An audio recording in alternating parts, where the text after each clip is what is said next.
सुभाष चंद्र पटेल, बहुत ही बढ़िया नाम है सुभाष चंद्र पटेल।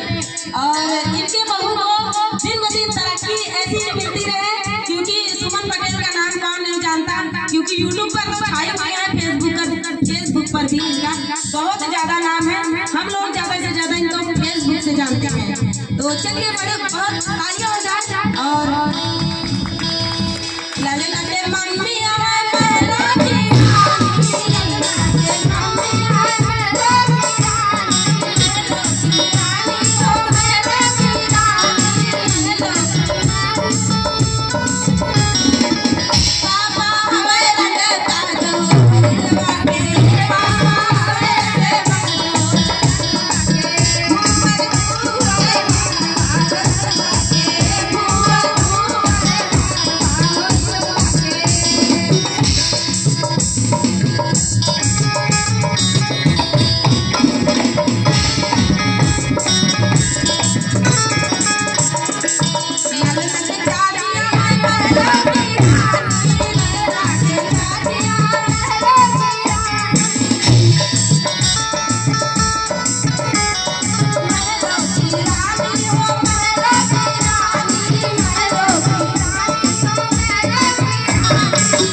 रेखा विजय ब्लॉग नाम से चलता है।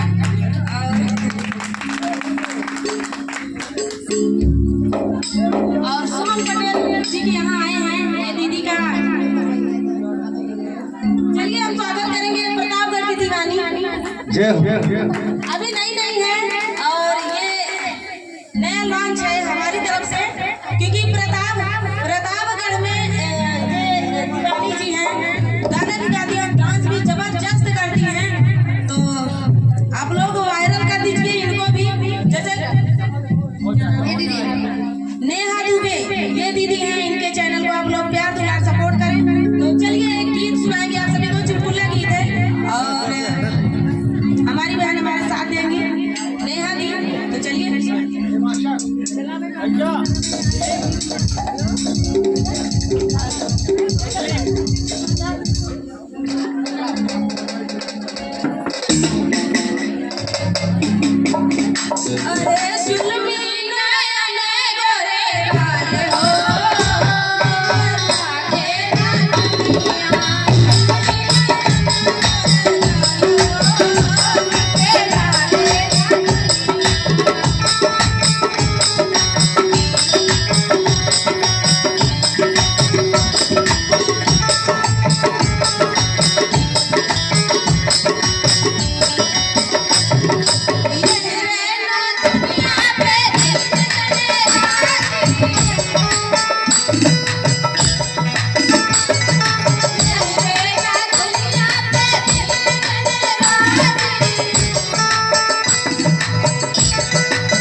Thank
you.